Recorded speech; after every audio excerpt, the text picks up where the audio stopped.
Grande Felipe, Fala, boa André. tarde. Tudo bem? Boa tarde, meu amigo. Tudo bem? Beleza? Como é que Tudo tá, velho? ótimo, cara. Tudo Rapaz, bem. primeiramente eu queria agradecer demais por você ter aceitado o convite.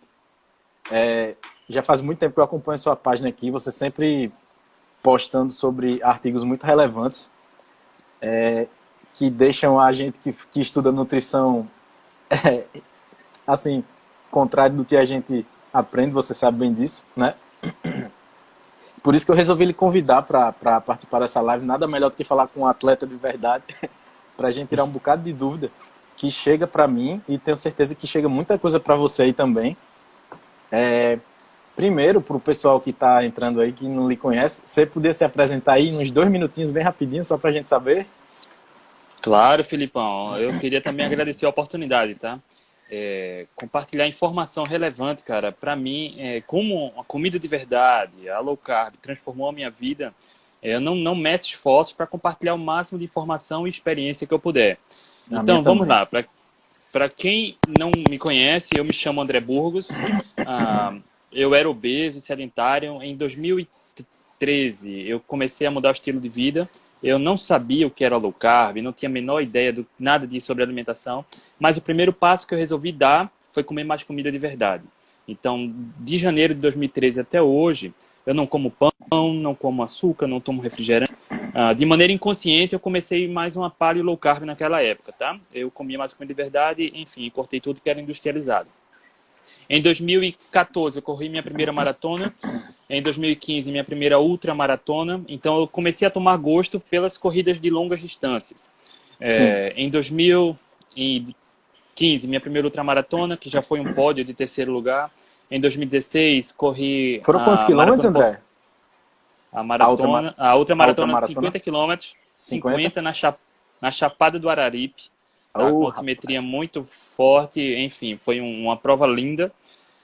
E foi em 2015 que eu comecei a ouvir pela primeira vez o termo low carb, comida de verdade, paleo, cetogênica e em jejum intermitente, e isso me deixou muito curioso, porque eu soube através de um colega meu que era obeso, muito obeso, esse termo, ouvi pela primeira vez. O nutricionista dele tinha recomendado uma alimentação com mais gordura e menos carboidrato para emagrecer. Isso me deixou curioso. Porra, como é que um Ah, camarada pode comer certeza. gordura e emagrecer? Eu comecei Sim. a estudar, cheguei no blog do Dr. Souto, enfim. E eu vi que no É Brasil onde, é onde quase não todo mundo tinha. começa, né, André? É o É primeiro onde passo, é a quase porta todo de mundo começa. entrada. Verdade, verdade. Aí, cara, e o Souto, ele fala de um jeito que você, se for um cientista ou um leigo que vai ter o contato pela primeira vez, você vai entender da mesma forma. Ele Eu tem uma sou didática fã, incrível. eu sou fã daquele cara sem. Ximaria, não tenho nem o que falar dele, pelo amor de Deus. Ele é demais Aí ele mesmo. tem uma didática muito simples e fácil de fácil compreensão e você não você se pega, caralho, tudo que eu aprendi na vida é o contrário do que a ciência mostra, né? Só que no esporte eu ainda tinha minhas dúvidas. Eu tô pulando algumas etapas, mas só para contextualizar, Sim, tá? sim, sim, No sim. esporte eu tinha algumas dúvidas de como aplicar. Eu já via maratonas e ultramaratonas. No Brasil, eu não conhecia ninguém que aplicava low carb para o esporte. Naquela época, 2015, eu acho que não tinha ninguém. Eu só tinha visto um ou dois relatos no blog do Souto de brasileiros que corriam prova no exterior, mas era uma abordagem mais paleo. Sim. No exterior, via uns blogs dizendo que era possível, mas eu não conhecia caso real. Mas mesmo assim, com tanta evidência do blog do Souto, eu resolvi começar a abordagem cetogênica para o esporte. Isso em dezembro de 2015. Em 2016 foi quando minha performance na corrida começou a melhorar. Tá? Eu passei pela fase de adaptação, que a gente vai começar aqui, vai conversar. Em 2016, eu conquistei o índice para a maratona de Boston, correndo, enfim, cetogênico, sem tomar gel para correr a maratona. Não tomei nenhum gel e fiz meu melhor Olha tempo na só. maratona de Porto Alegre. Em 2017, eu corri a maratona de Boston, fiz a minha melhor marca, correndo também sem tomar nenhum gel de carboidrato, corri a maratona abaixo de 3 horas. Em 2017 também, eu fui o campeão da ultramaratona de 100 km aqui, só que eu corri em dupla, tá? Eu já tinha corrido a ultramaratona de 100 km só em 2016, 2015 e 2016. 2017 eu corri dupla, fui campeão. E 2019 eu corri os 100 km ano passado novamente, sem tomar nenhum gel de carboidrato. Eu venci a prova de 100 km e baixei o recorde em 24 minutos. E reforço, Ah, sem tomar nenhum gel de carboidrato. Terminei os 100 km em 8 horas e 42 minutos. Tomei gosto, tá? enfim, a ciência da nutrição, a comida de verdade, enfim, tudo isso. Eu fiz uma especialização em nutrição esportiva. E hoje, cara, eu compartilho o que eu vejo da melhor ciência que tem. Ainda tem Sim, pouco, né? Quando a gente vê low carb, cetogênica para o esporte, mas o pouco que a gente tem já é de grande qualidade para a gente sim. ter como base como aplicar, seja para endurance, seja para emagrecimento, seja para hipertrofia, enfim, seja para treinos de HIIT. Então tem muita coisa que a gente já sabe. Então, enfim, a low carb transformou minha vida, emagreci 36 quilos, me tornei ultramaratonista para um atleta amador com uma boa performance. Ou se foi boa, viu? Me tira uma dúvida antes da gente entrar no primeiro assunto. Você disse que não suplementa, não toma nada de gel de carboidrato. Você usa alguma coisa durante as provas de longa duração ou não? Você ingere alguma coisa, MCT, alguma coisa? Não. Vê só, vou também contextualizar. Quando eu comecei com o conceito de low carb para corrida, eu nunca me dei bem com gel de carboidrato. Sempre tive desconforto estomacal, enfim, dava ruim. Tudo, já testei Sim. de tudo e dava ruim. Depois da low carb, com ainda crença limitante de que, porra, eu preciso de alguma coisa durante meus longos de 21 km, 30 km, de 40 km para ter energia. Então eu comecei a testar algumas alternativas. A primeira foi eu fiz um carbogel de batata doce com óleo de coco. Testei, mas não funcionou. Enfim, eu não percebi diferença, na verdade. Testei só mel. Durante muito tempo eu consumia mel em treinos longos, até que eu decidi trocar por café com óleo de coco. Hum. Deu bem. Durante várias e várias semanas eu tomava café com óleo de coco nos treinos longos, até que eu decidi só tomar café. Enfim, comecei a treinar em jejum. Já fiz treinos de até 60 quilômetros em jejum. Não tive nenhum Olha problema. só. Em provas, tá, eu testo algumas estratégias. Como eu sei que em provas de longa duração, a reposição de eletrólitos é importante para, enfim, Sim. evitar fadiga, evitar Fadiga, cãibras, cãibra. enfim, eu tomo isotônico, pouco isotônico, tá? Muito pouco. Então, nesses 100 quilômetros, por exemplo, eu consumi alguns quadradinhos de chocolate 70%, tá?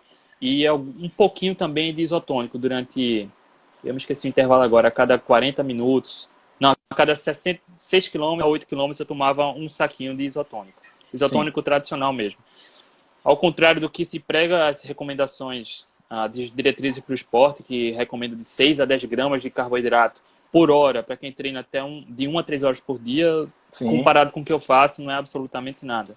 E a gente vê, É né, que muito, né? quando o atleta se liberta dessas dependências, cara, então a utilização do carboidrato, da suplementação, ela vem para dar um gás, enfim, para dar um suporte, né? Hoje Sim.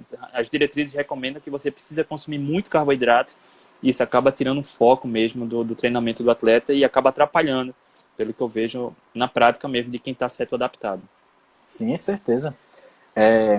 André, rapaz, eu tô animado com essa live. A gente tem muita coisa para falar aqui. Tem muita coisa aqui. Eu acho que Vamos lá.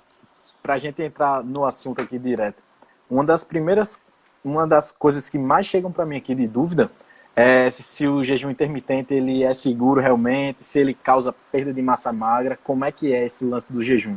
Hoje mesmo, eu almocei agora de 2 horas, fiz um jejum de 18 e vou fazendo 48. Então só vou almoçar agora na sexta de 2 horas da tarde. Assim, é a previsão, né? Se der fome antes, eu como. É normal. O que é que a ciência fala hoje em dia pra gente sobre isso? Se o jejum, ele causa a perda da nossa massa magra, se ele realmente é seguro. Eu vi que você fez uma postagem recente sobre isso, né? O que é que você tem a Sim. dizer Eu pra também gente? recebo muita pergunta sobre o jejum. Muita coisa a gente precisa saber, mas muita coisa a gente já sabe. Antes de a gente começar a falar sobre a abordagem da ciência, né, a aplicação da ciência, o que a ciência diz para a gente sobre o jejum na prática esportiva e na saúde, a gente precisa lembrar que nada mais natural para a espécie humana do que jejuar, né? O jejum sempre esteve presente durante milhões de anos no dia a dia da espécie humana. Nunca se comeu tanto quanto se come hoje. Então, Sim, uma refeição por dia, 2 refeições por dia, uma refeição a cada 2 ou 3 dias sempre fez parte. A espécie humana, durante milhões de anos, era nômade, então se caminhava dezenas e centenas de quilômetros para procurar moradia, para construir a moradia, para caçar, para coletar. Então se gastava energia em longos períodos de jejum. Então, os genes, eles levam de 40 a 70 mil anos para se adaptar a alguma condição. tá? Então, o hábito alimentar de hoje em dia, de comer a cada 3 horas, de fazer 3, 6, 8 refeições por dia, é E muito baseado em recente. açúcar, praticamente, né? A alimentação Não padrão ocidental é baseada em açúcar. açúcar, açúcar. Enfim, um café da manhã repleto de cereais integrais, cara, não Sim, tem nada mais sem fundamento do que isso. sim, Então, a gente vê que para a espécie humana o jejum é natural, sempre fez parte. Isso é incontestável. Basta estudar um sim. pouco de história, pesquisar um pouco, que a gente vê que sempre foi isso. E quando É você uma vê coisa, livros de André, história é uma Diga. coisa, só lhe interrompendo rapidinho, é uma coisa que eu falo aqui todo dia nessa página eu boto. É que o pessoal fala muito que dieta cetogênica, low carb é dieta da moda, jejum é coisa de moda. Durante 99, sei lá, 9% do nosso período Isso. evolutivo, a gente teve um dia a dia cetogênico e fazendo jejum, né? Jejum, Aí, isso. E depois evoluiu nesse já... contexto. Sim, certeza. Pois é. E o jejum sempre teve inserido no nosso estilo de vida, de forma natural, tá? Hoje, o que é que a gente sabe sobre o jejum? Veja, o raciocínio deveria ser o contrário, né? Quem fala mal do jejum, que deveria buscar evidência de que o jejum faz mal para alguma coisa, porque Exato. não há evidência que suporte comer a cada 3 horas. Isso salva algumas exceções. Eu vou dizer agora qual é a exceção. Um fisiculturista, por exemplo, que está a Sim, nível competitivo, que precisa ter um aporte energético muito grande, um aporte proteico muito grande, isso foge da evolução natural do ser humano. Então tem que fazer algo sim, que não é natural também. Não sim, estou entrando no mérito se é bom ou ruim, não é isso. Mas quando você busca uma evolução de forma natural, ganho de massa magra, queima de gordura, então o jejum ele tem que estar presente. A espécie humana evoluiu nesse contexto. E o sim. nosso corpo, nada mais nobre, nada mais importante do que nosso corpo do que a massa magra.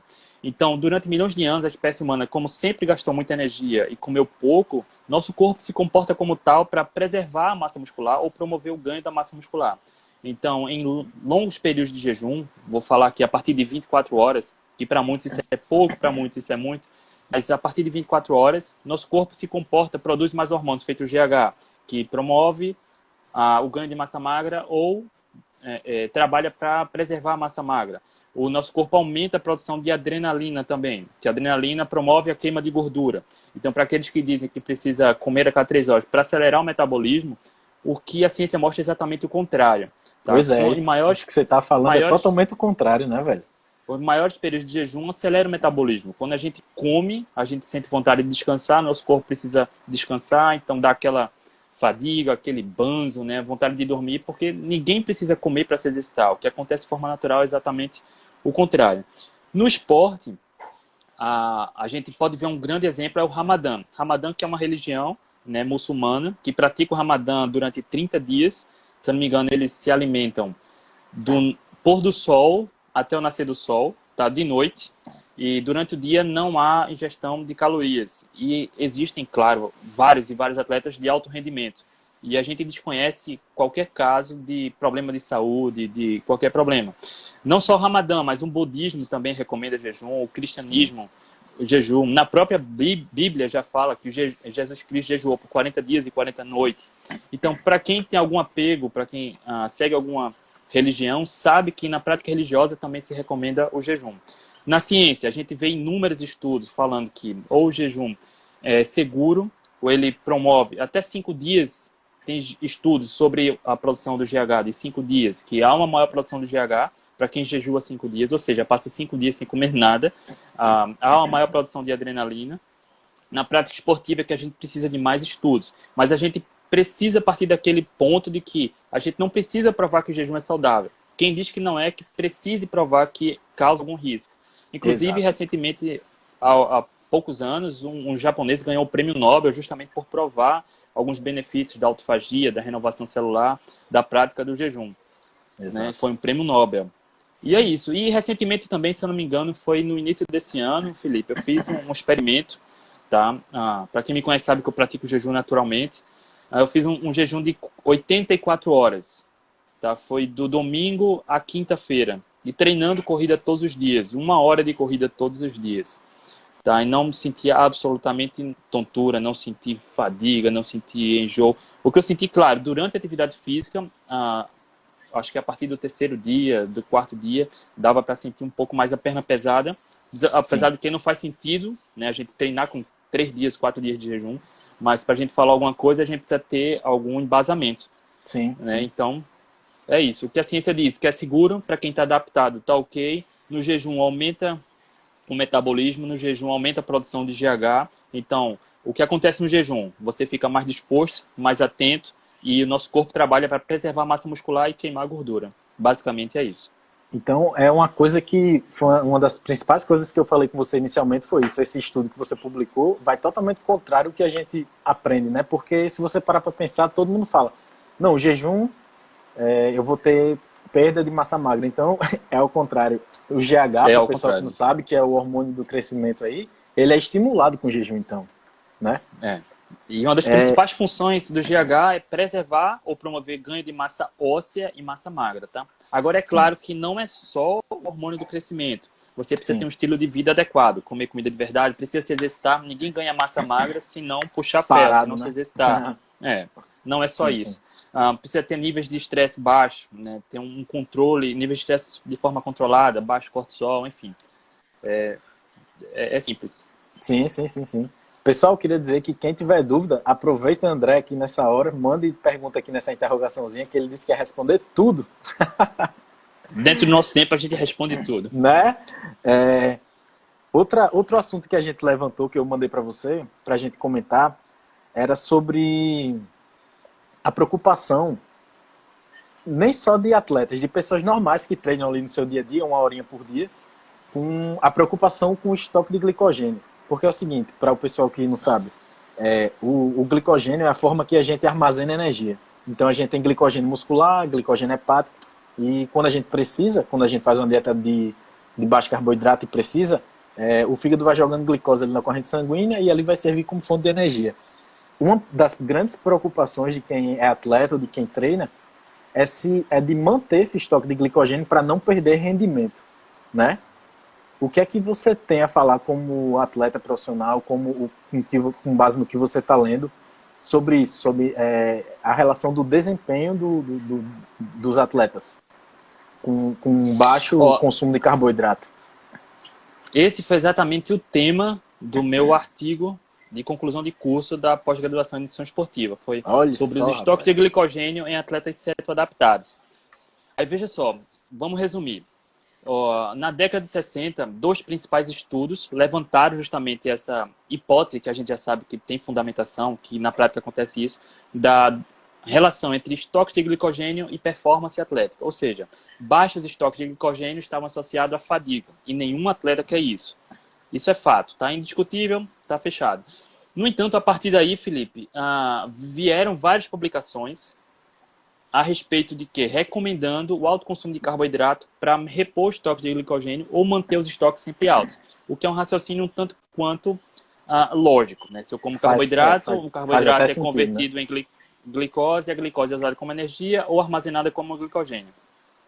No entanto, isso vai de encontro, como a gente falou no início da live, da adaptação da espécie humana. A espécie humana evoluiu milhões de anos comendo pouco, muito pouco, nenhum carboidrato e gastando energia.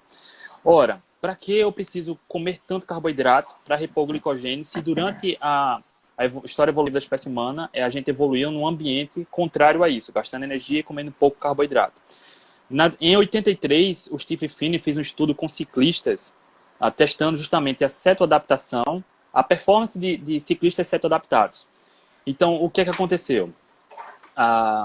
Foi visto que depois de 4 semanas, os atletas cetoadaptados mantinham a performance. Então, a dieta cetogênica, a partir de 4 semanas, não comprometia a performance de ciclistas. Mas o que é que foi visto também? Que após 4 semanas, os estoques de glicogênio desses ciclistas eram 47% menor do que quem comia muito carboidrato. Tecnicamente é ruim, porque, enfim, ninguém quer ter menos glicogênio. No Sim. entanto, a performance não estava alterada. Então, mesmo assim, se recomenda o alto consumo de carboidratos para repor glicogênio. E a gente sabe que para quem tem o hábito de comer muito carboidrato, quando começam a abordar esse cetogênico ou low carb, os estoques de glicogênio diminuem. Ninguém quer isso. No entanto, eu fiz um gráfico no meu artigo, até publiquei recentemente no Atletas Low Carb e no meu perfil, justamente mostrando um gráfico evolutivo sobre quanto maior o tempo na abordagem cetogênica, o que é que acontece no nosso corpo. A gente já sabe, para quem está um pouco no meio, para quem é estudante da área ou para quem gosta de pesquisar sobre o assunto, existe um mecanismo chamado gliconeogênese, que é a capacidade do fígado de produzir a glicose a partir de outras substâncias, de aminoácidos, do glicerol, enfim, até do lactato, o corpo produz a glicogênio a partir daí, mesmo que você não coma carboidratos. Então, tem um estudo do Tank, que foi, eu me esqueci uma da publicação agora, mas foi de 12 semanas com militares nos Estados Unidos. Sim. Militares não são atletas, mas, porra, gastam energia demais. Precisa ter um perfil atlético muito forte. Então, a partir de 12 semanas, os militares adaptados a uma abordagem cetogênica, além de todas as melhorias que a gente já sabe, de oxidação de gordura, de preservar o glicogênio, de mais disposição, de melhor recuperação, eles tinham 14% menos de glicogênio do que quem comia muito carboidrato. Então, a gente vê que com 4 semanas, 47% menos de glicogênio. Com 12 semanas, 14% menos de glicogênio. Então, tem um estudo do Fester, que foi com um período médio de 20 semanas, que é um período bem maior. Sim. Enfim, a gente pode falar sobre o estudo já, mas viu também que a diferença do glicogênio muscular era só 2%. Então, a gente vê que quanto maior o período na abordagem cetogênica, mesmo com carboidrato ausente da dieta, os estoques de glicogênio vão se ajustando, mesmo sem comer carboidrato. Tá? Então, o glicogênio é tão importante, a glicose é tão importante, que o corpo vai produzir tudo que é necessário. Então, é preciso treino, é preciso disciplina, e é preciso manter o foco no que você quer. Tá? A disciplina no treino e a disciplina na alimentação, que tudo vai se ajustar. E ter paciência, que é questão de tempo. Tá? Você queria comentar um pouco mais sobre o estudo, esse último que você falou, o Faster? Vamos lá. O Fester é um estudo, talvez seja o melhor que a gente tem com atletas de ultra endurance para uma abordagem cetogênica. Inclusive, a gente falou rápido, Felipe, no Instagram, sobre, enfim, mandar artigo para professor. Eu tinha mandado esse estudo para uma professorinha na pós-graduação, que ela, enfim, na minha pós tinha vários professores, obviamente, de mestrado e doutorado. Muitos acreditavam na cetogênica, mas tinham suas dúvidas. E outros mostravam que a ciência mostrava que era uma alternativa válida, mas o próprio professor não acreditava. Ele estava em cima do muro, mas mostrava o estudo. Essa professora, ela era doutora. E eu mandei o artigo para ela. Ela é doutora, né? 15 dias depois, na aula seguinte, ela me disse que já estava há 3 dias fazendo a cetogênica. O estudo convenceu ela disso. Tá? O estudo é tão fantástico porque ele analisa vários marcadores fisiológicos, metabólicos e o conteúdo do glicogênio via biópsia muscular. Então é incontestável o que acontece com o glicogênio muscular. Então vamos lá, resumir o estudo. O estudo separou 20 atletas, 10 atletas de elite, tá? De ultra endurance. Se não me engano, eles acostumados a correr provas de 50 a 100 milhas. Tá? De 80 a 160 quilômetros. Um grupo 10 atletas que tinham o hábito de consumir muito carboidrato e outros 10 atletas com o hábito de consumir uma abordagem cetogênica, bem pouco carboidrato. Tá? O perfil bem parecido dos dois atletas. O teste do estudo foram 3 horas numa esteira. 3 horas numa esteira, tá? É muito tempo. No VO2 submáximo. Foram em jejum, normal. Foi feito biópsia alguns minutos antes do teste. Aferição de sangue, enfim, durante os 3 horas de esteira também tirou sangue para avaliar alguns marcadores. Foi feita biópsia 15 minutos após as 3 horas de esteira e 2 horas após as 3 horas de esteira. O que é que o estudo constatou? Tá? Que os atletas cetoadaptados oxidaram de 2 a 3 vezes mais a gordura corporal do que os atletas que, enfim, seguiam uma dieta ocidental padrão com muito carboidrato. E o glicogênio muscular não tinha diferença significativa. Era exatamente o mesmo. Tá? Como eu te falei, era 2% a menos. Tá? Sem diferença. Mesmo com a abordagem cetogênica. Então, não há o que discutir. Aí vem aquela dúvida. Porra, então quer dizer que a cetogênica melhora a performance do atleta. Ele vai correr mais. Não é isso. Tá? Não precisa ter essa confusão. A partir do momento que o atleta oxida mais gordura, tem um controle do peso maior, preserva o glicogênio para momentos realmente importantes, que a gente sabe que quanto maior a intensidade que o atleta se exercita, mais ele requisita glicogênio. E esse estudo mostra exatamente isso também, que ao se exercitar mais, o atleta necessita mais do glicogênio, mas necessita menos do que o atleta que consome muito carboidrato. Então, para atletas de ultra endurance, não precisa depender do carboidrato o tempo todo. Então, esses benefícios que uma flexibilidade metabólica fornece, certamente vai resultar, ser traduzido como algum diferencial competitivo numa prova de ultra endurance. Tá? É preciso paciência, é preciso persistência. Isso é demais. Esse estudo é fantástico. É demais, esse estudo é fantástico mesmo, é fantástico. Prova muita coisa ao contrário do que a gente aprende, né, André? Exato. Muito ao contrário. Agora, por atleta, tá, Felipe, ele precisa ter um suporte muito grande. Aqui vem o meu apelo, tá? Para os nutrólogos, nutricionistas, que, enfim, sabem como funciona, que o atleta precisa ter esse apoio, porque a gente passa anos, décadas, ouvindo exatamente o contrário do que a boa ciência vem mostrando. Então, tem um apoio, tem um suporte. É preciso, porque o atleta muitas vezes vai encarar a barreira da fase de adaptação, vai sentir, é provável que sinta fadiga, tontura, enjoo, algum mal-estar, justamente algum sintoma da gripe low carb. E o nutricionista, o nutrólogo, quem estiver recomendando, precisa saber exatamente isso e dar o apoio para persistir, sugerir alguma alternativa, enfim, que consumir um pouco mais de sal, cápsulas de sais, talvez até um pouco mais de carboidrato nesse período de adaptação. É importante para que o atleta consiga absorver esses benefícios e superar a fase de adaptação com sucesso. Eu fiz até uma postagem hoje sobre a importância da suplementação de eletrólitos. Não para atletas, mas para quem está iniciando nessa estratégia, porque quando eu comecei a fazer, eu não sabia nem que existia isso. Ou era dor de cabeça, me sentindo mal, mas eu fui na tora fazendo, sabe? Se eu tivesse tomado uma aguinha com sal, já tinha resolvido meu problema, né? André, Exato. Al Fernandes, ele fez um comentário aqui, ele falou: boa tarde, pensando em termos de provas de longa distância, é válida a estratégia de treinar em low carb e competir em high carb, ou seja, você perto da prova aí dá um boom de carboidrato. Eu acho que é isso que ele quis perguntar, né? Você acha que é válido isso? Eu acho, tá? A gente no programa do Atletas Low Carb, para os atletas que fazem parte da comunidade, a gente tem um protocolo e um dos protocolos que a gente recomenda é esse, que é bem conhecido, que é bem aplicado. Antes de falar desse protocolo, Felipe, é importante saber que o carboidrato, ele não é inimigo, tá? O carboidrato, ele pode se tornar um aliado, sim. É preciso saber em que momento utilizar. O que a gente vê na boa ciência, tá? O que mais, em resumo para o atleta que está aqui, o que mais importa é estar cetoadaptado, estar adaptado a uma abordagem cetogênica.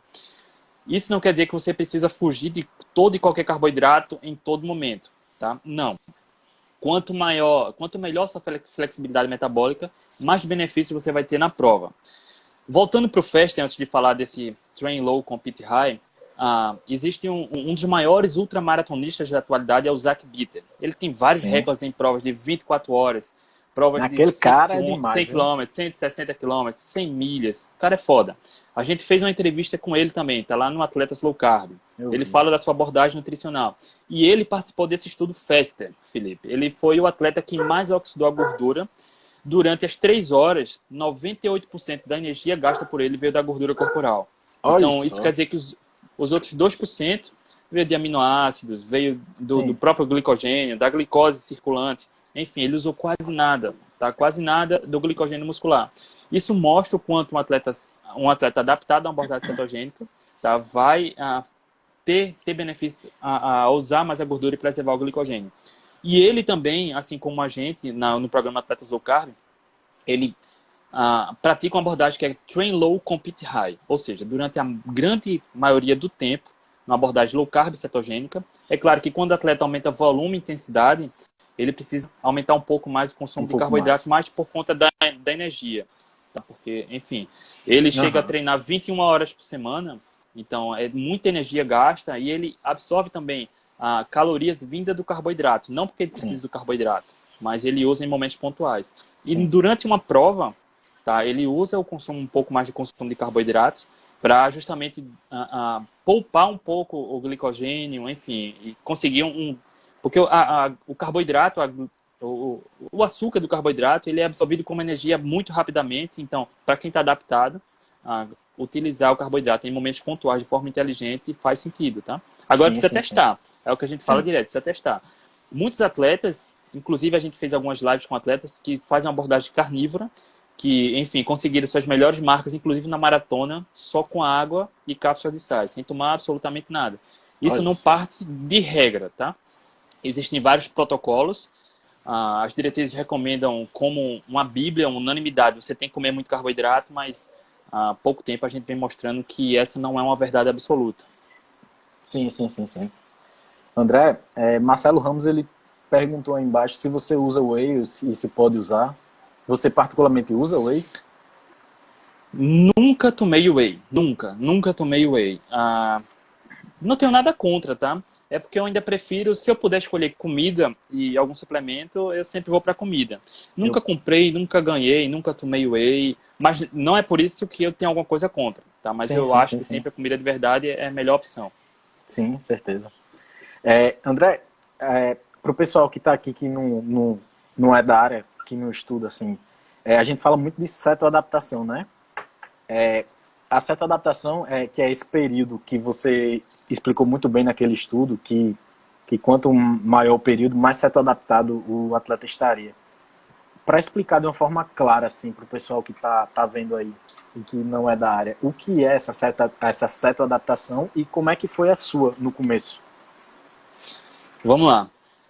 É mais fácil a gente explicar por analogia muitas vezes, tá? É, A gente sabe que durante, só sendo repetitivo, tá? A gente precisa ter em mente que durante 99,5% da história evolutiva da espécie humana, o humano foi low carb, enfim, o carboidrato era escasso, tá? Então foi low carb, comia pouco carboidrato ou nenhum carboidrato durante a maior parte do tempo. Então nossos genes estão adaptados a uma abordagem com pouco carboidrato. A gente está num momento em que se recomenda o consumo alto em carboidratos, se recomenda consumir um café da manhã com, enfim, pão integral, com cereais integrais, não faz sim, absolutamente nenhum sentido. É preciso comer carboidrato em todas as refeições. Isso acaba atrofiando a capacidade natural do ser humano de usar a gordura como fonte de energia. Tá? Isso verdade. gera um vício. Quando o atleta ou qualquer pessoa reduz o consumo de carboidratos, vem alguns sintomas: dor de cabeça, mal-estar. Isso não quer dizer que você precise comer carboidratos, isso é porque o seu corpo está viciado.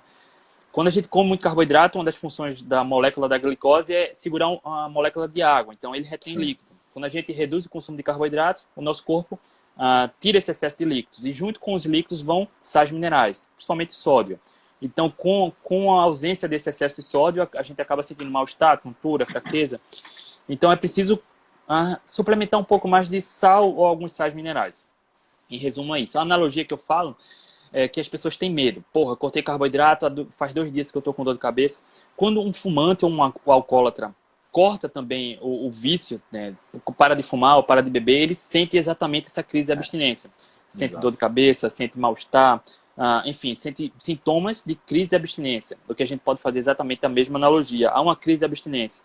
O mais curioso é que a gente mostra muitos relatos de atletas ao vivo, tá lá no Atletas Low Carb, inúmeros atletas que passam por isso. E depois que passa pela fase de adaptação, né, consegue voltar a treinar igualmente, sem comer praticamente nenhum carboidrato. Então, o período de adaptação é exatamente esse. Tá? É quando a gente sente, vindo para o esporte, o atleta sente fraqueza, a perna cansada, sente mal-estar, tontura, dor de cabeça. Então, durante algumas semanas, ele não se sente bem para treinar, não se sente disposto. E a pergunta mais comum é: quanto tempo dura? Sim, O que a gente vê na ciência, em média de 3 a 6 semanas. 3 a 6 é o período médio que dura essa fase de adaptação. Muitas pessoas duram mais que 6 semanas e algumas poucas duram menos que 6 semanas. O meu período, menos que 3 semanas, tá? Eu passei 3 semanas para me adaptar. Eu acreditava, o foda é que na minha época não tinha ninguém, cara. Eu acreditava, era o blog do Dor Solto todo dia, sabia que funcionava. E, enfim, depois de 3 semanas, a chave virou. Tá? Eu já fui para uma abordagem cetogênica e mesmo sem comer nenhum carboidrato, cara, o rendimento no treino era exatamente o mesmo. E eu me sim, questionava, porra, por que não recomendam isso se faz tão bem? Então, sim, esse é o período de adaptação. Cetoadaptação já vai um pouco além. Tá? Como a gente falou exatamente no começo, sobre os estoques de glicogênio, quanto maior o período na abordagem cetogênica, mais o corpo produz toda a glicose que a gente precisa. Né? Você vai ter mais energia por mais tempo, por mais horas, vai depender menos de aporte energético, vai depender menos, enfim, de suplementar alguma coisa. Isso não quer dizer que não vai precisar nunca. Cada atleta a individualidade conta muito, mas cada um precisa testar consigo mesmo. Então, o que é que a gente vê? Quanto maior o período na abordagem cetogênica, mais o corpo se ajusta a produzir corpos cetônicos. Né? Cetogênica é quando o corpo entra no estado de cetose, que produz corpos cetônicos. Esses corpos cetônicos são as principais fontes de energia para quem está cetoadaptado, para quem é livre das dependências do carboidrato. E, por exemplo, quando um atleta cetoadaptado consome mais carboidratos, então o corpo vai usar essa glicose do carboidrato como fonte de energia para de produzir corpos cetônicos, mas para quem já está cetoadaptado, com um dia e meio, 2 dias, volta a produzir corpos cetônicos normalmente. Sim. Tá? Então, essa é a diferença. A fase de adaptação é quando você supera todos os sintomas da gripe low carb, você volta a se sentir disposto para treinar para o dia a dia, e está cetoadaptado é quando você já utiliza de forma eficiente a própria gordura e outras substâncias para gerar os corpos cetônicos que o atleta precisa. Tá, perfeito. Perfeita a explicação. Fábio, ele comentou aqui, pediu para falar sobre a dificuldade de emagrecer após os 35. Eu já estou quase lá, estou com 34. O Fábio está com sobrepeso, né, Fábio? Existem 2 pontos importantes, tá? Depois dos 35 anos, em média, o nosso corpo muda. Tem 2 pontos principais que mudam aí. Um ponto principal é que, à medida que a gente passa os 35 anos e vai ganhando mais idade, o metabolismo tende a desacelerar. Tem estudos que mostram esse gráfico. Então, com o metabolismo mais lento, a gente tende a queimar menos gordura.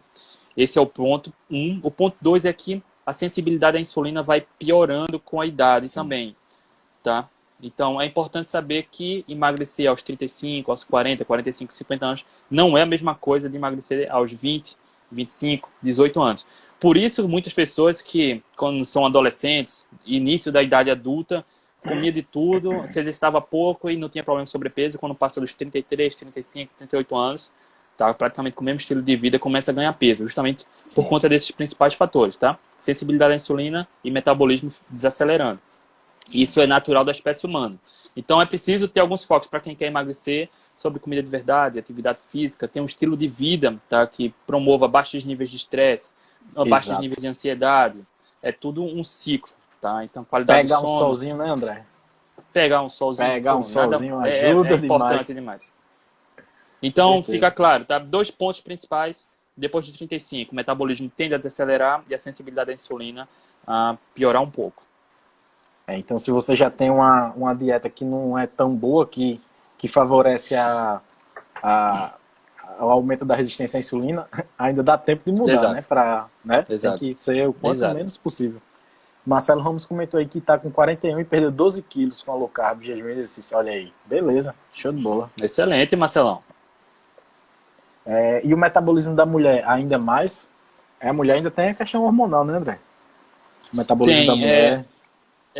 tem a questão hormonal, mas de qualquer forma, tá falando assim de um modo geral. É isso, né? É o mesmo, né? É o mesmo. E os sintomas variam, tá? Isso não quer dizer que um homem ou uma mulher com 50 anos vai ter dificuldade para emagrecer, não. Tá? De um modo geral acontece isso.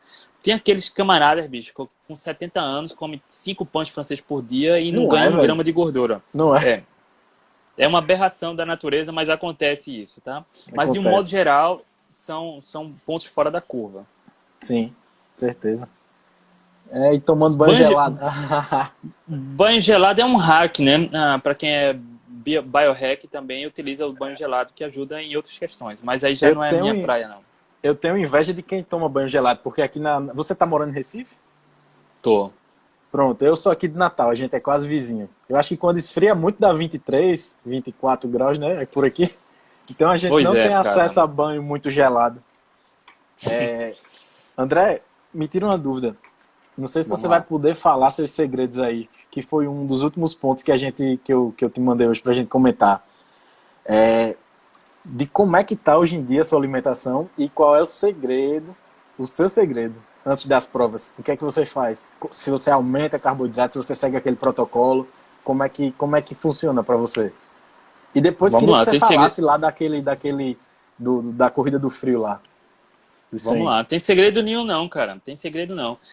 E inclusive eu faço questão de compartilhar, tá? Porque, enfim, quebrar barreiras.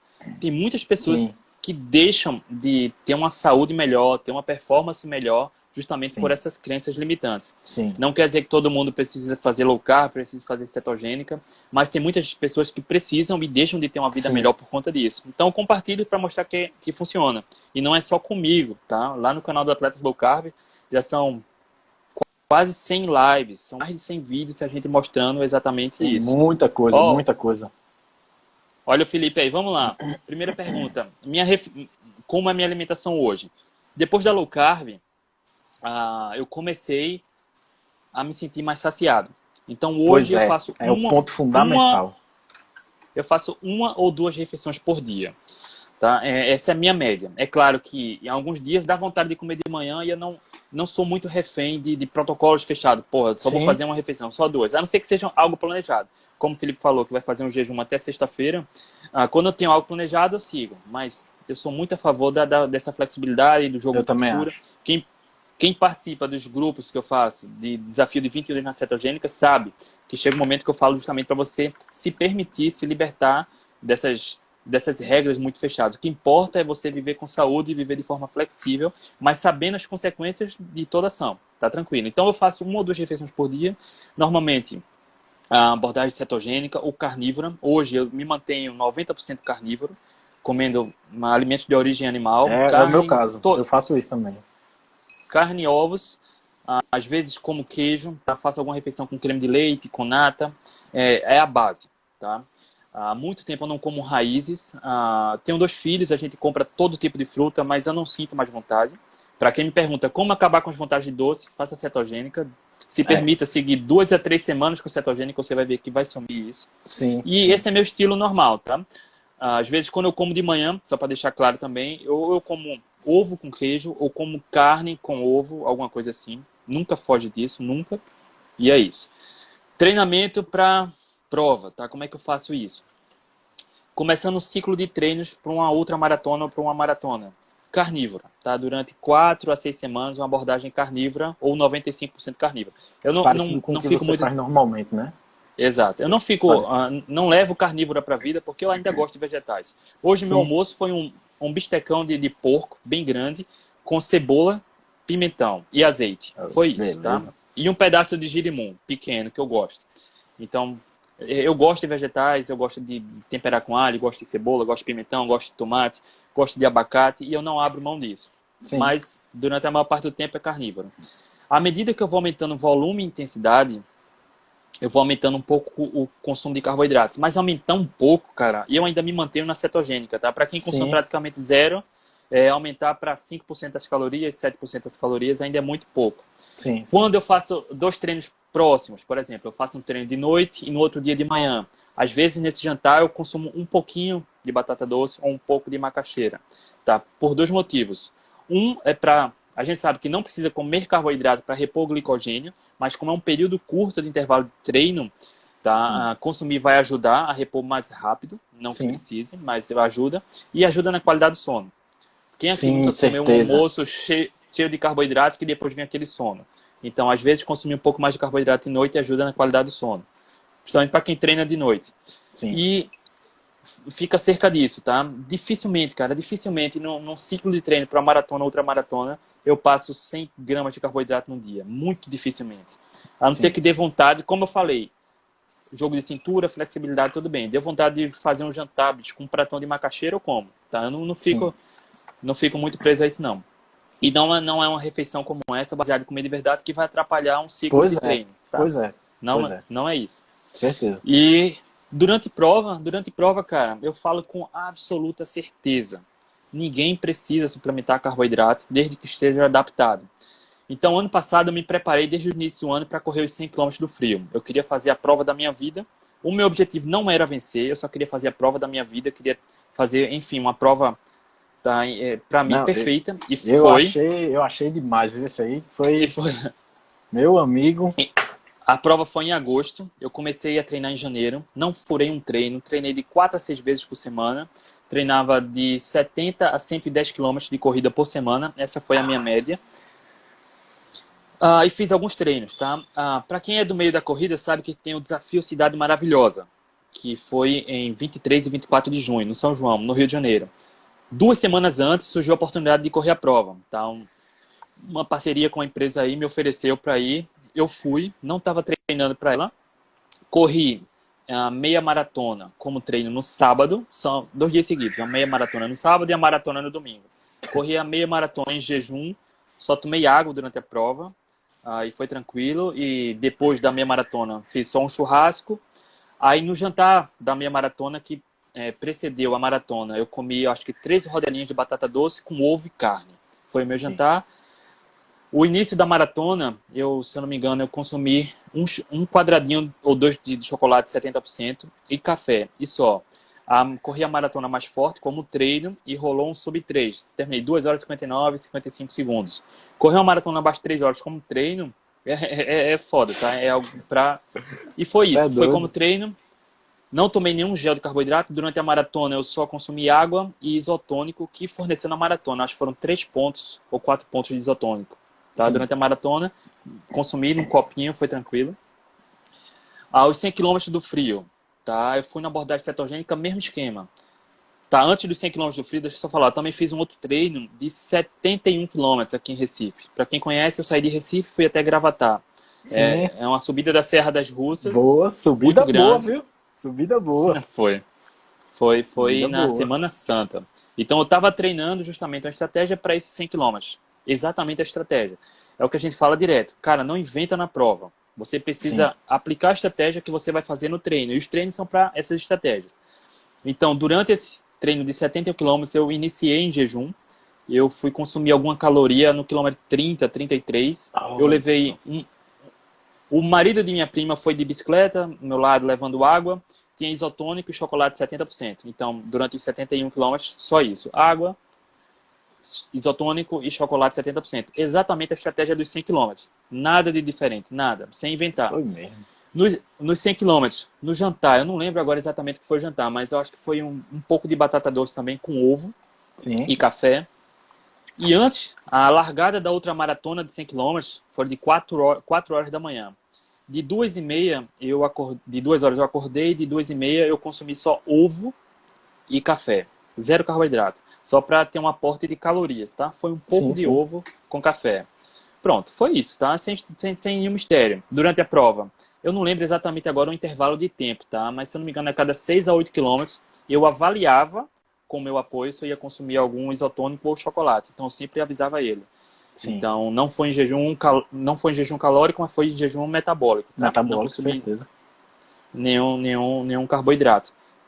Assim, o isotônico tem um pouco de carboidrato, um pouquinho de açúcar, tá? Mas tem mais eletrólitos. E o chocolate 70%, como a gente sabe, 70% quer dizer que é 30% de açúcar e 70% de cacau, gordura, enfim, de cacau. E é isso, cara. Não tem nenhum mistério, não. Se alguém tiver alguma pergunta, pode mandar aí. Caramba, demais. E foi nem um gel de carboidrato. Na prova, eu segui minha estratégia normal. E, enfim, terminei em 8 horas e 42, 24 minutos abaixo do recorde. E foi muita diferença, velho. Foi muita diferença. 24 minutos, pô. Sai doido, é muita coisa. Não, eu achei, quando eu li, eu disse, rapaz, esse cabo é bom, viu? Olha, Carolina Cadaval, ela comentou aqui. Durante esse período carnívoro, você, em tese, oxida muita gordura para energia, o que libera um nível maior de ácidos graxos e glicerol no sangue, né? Seus níveis de colesterol são normais? Carolina, veja só. Um pouco mais alto, né? Mas o normal é baixo, né, André? O tido como normal parece que é baixo. Para quem consome alimentos de origem animal com maior teor de gordura, tende a ter um colesterol um pouco mais alto. Mas aí a gente vai para o outro caminho. Não há nenhuma única evidência que associe o alto colesterol a problema cardíaco, a infarto do miocárdio, enfim, não tem. Tá? O que a gente vê é justamente colesterol mais alto, as pessoas vivem mais, com mais saúde. Eu estou falando isso porque quando eu comecei com a abordagem low carb cetogênica, eu passei 1 ano fazendo exame de sangue a cada 3 meses, mais ou menos. Tá? E eu via que estava perfeito. HDL alto, o triglicerídeo despencou lá para baixo. O LDL se manteve normal, eu acho que aumentou um pouco. Por conta disso, o HDL aumentou, o LDL aumentou um pouquinho, então o colesterol total teve a aumentar. Tendeu a aumentar e aumentou um pouco. Mas como a gente vai ver na ciência, já existem algumas revisões, não tem evidência que o colesterol alto, por si só, seja um indicativo de alguma coisa. Tá? enfim, são outros marcadores que estão mais associados a Tem que problemas de ser uma saúde. coisa analisada de forma, né, mais contextualizada, relacionando com o Macro, né? triglicerídeo. Aham. Exato. Eu estou falando isso porque desde 2017 eu não faço exame de sangue para medir isso, tá? Eu não estou preocupado com isso, não. Porque desde 2015, tá? Eu não tenho dor de cabeça, não tenho gripe, não tenho rinite, não tenho alergia. A minha asma sumiu, Olha tá? só. Sem resfriado, sem nada, sem medicamento nenhum, tá? Para isso, nada. Então, eu vejo como um todo, a saúde como um todo, para mim tá ótimo. Então, como eu falei nos meus grupos de desafios, ó, flexibilidade, jogo de cintura, eu não vou ficar muito preso à cetogênica, a contar a quantidade de Sim, carboidratos, a não ser que seja um período específico, tá, da minha sim. vida, mas eu não me preocupo com isso, não. Não estou dizendo que Eu, não vale, mas não olho isso. eu acho que o principal ponto que você falou dessa conversa toda que a gente teve foi isso, foi o ganho de saúde, né? Olha, você melhorou de tudo, Isso, velho. Você era obeso, tinha tudo. síndrome metabólica, você reverteu síndrome metabólica, sinusite, asma, melhorou de tudo. Não, é Nada. impressionante. Ó, a asma, cara, eu tinha uma garganta inflamada, asma. O clima mudava, ficava um pouco mais frio, asma. Por nada, nenhuma única crise de asma desde 2015, desde dezembro de 2015. Então, pra mim, cara, eu não tenho pra que ficar ainda. Vou fazer check-up, é claro, pretendo fazer em breve, mas eu acho que muitas vezes o check-up é mais procurar algo, sarna pra se coçar. Porque, pô, Exato. se eu ver um colesterol alto, eu vou tentar me preocupar com isso para controlar. Para que eu vou controlar se hoje a minha saúde está perfeita e não há evidência de que o colesterol isolado por si só seja algum problema, né? Sim, certeza. Bianca fez uma pergunta aí, minha namorada. Se você faz algum tipo de suplementação de vitamina, acho que eletrólito sim, né? Mas de vitamina, alguma coisa, vitamina D, vitamina C, alguma coisa. Ó, hoje não, mas eu já fiz, tá? Já fiz de vitamina D e ômega 3. A vitamina D, por ainda estar muito preocupado com manter altos níveis de vitamina D, mas hoje Sim, eu prefiro tomar mais sol e comer comida de verdade. sim. E ômega 3 eu também não percebi benefício nenhum, tá? Eu tomei, eu Foi recebi mesmo? de uma marca vários suplementos, tá? Mas eu não percebi diferença. Não estou dizendo que não funciona, mas comigo eu não percebi, então eu parei de suplementar. Sim, sim, sim, sim. Agora sim, existem muitas evidências de vitamina D, altos níveis de vitamina D associada a benefícios, altos Sim, níveis de, a suplementação de ômega 3, benefícios também, mas hoje eu estou bem natural. sim. Olha aí, minha amiga Cássia Miranda, ela tá perguntando se, André, o que tu acha da importância que alguns profissionais dão à contagem de calorias? Grande Cássia, eu tive a oportunidade também de participar de uma entrevista com ela. Eu Veja só, respondi hoje, rapaz, eu respondi hoje. Ela mandou pra mim também. Tá fazendo um trabalho muito bom, ela. a contagem de calorias ela é importante, tá? Não estou dizendo que ela não é importante, mas eu acho que o foco não deve ser a contagem de calorias. É o que eu acho. Por exemplo, para quem quer emagrecer, é claro, precisa estar em déficit calórico, isso é incontestável. Uma abordagem cetogênica promove um emagrecimento maior, a ciência mostra, são dezenas de estudos comparando cetogênica com outra abordagem, e a cetogênica é superior em dezenas, pela maior saciedade, por promover baixa insulina, que isso aumenta a queima de gordura. E naturalmente a gente tende, quando você obedece à saciedade, come comida de verdade, você tende já a entrar em déficit calórico para quem tem sobrepeso. Esse é Um o outro grande ponto, lance, é, né? Esse é o de grande forma lance. natural, Sim, você entra. Um outro ponto é, como a gente falou, atletas de alto rendimento, que precisa ter um aporte energético atendendo ao gasto energético. Aí o nutricionista esportivo, o profissional que está orientando, precisa ter essa contagem adequada, tá? Mas para quem quer emagrecer, eu acho que o foco não é esse. A gente já vem vendo isso como funciona já há vários anos. Pessoas emagrecendo sem saber que estão consumindo menos calorias do que gastam. sim, Agora, atletas de alto rendimento, sim, não pode ficar em déficit calórico e para não ter perda de massa magra, enfim, para outros benefícios, um atleta de alto rendimento precisa ter um foco nas calorias. sim, sim, sim, Eu sim, acho que sim. ajuda. Ah, eu acho que teve algum outro comentário aqui, deixa eu ver rapidinho. Ah, perguntaram se você faz musculação. Ó, eu estou Tu fazendo treina? exercício em casa, tá? Eu treino em casa. A minha disciplina não está das melhores, mas eu faço exercício em casa porque eu sei o quanto é importante a massa muscular para a longevidade, tá? Sim, Isso é sim. indiscutível. Então, muitas vezes eu farrapo comigo no exercício anaeróbio, mas eu tento fazer em casa sim. Sim, sim, sim, sim, sim. É o que eu tô fazendo também. Eu tava treinando, mas aí veio a quarentena e parou, né? Exato. André, o Instagram acabou de me avisar que a gente só tem 2 minutos, infelizmente. Pô, Essa, cara. Foi bacana demais. Essa live foi demais, viu? Você quer fazer um encerramento? E deixar alguma mensagem final aí pra gente? Não, eu Você queria quer agradecer, voltar? Você cara. que manda, você que manda. Queria agradecer. Não, mano, não. Agora tenho tanta coisa pra fazer. A Não, gente pode marcar tranquilo. outra live, eu prometo. A gente A gente marca, mas marca agora não outra. dá.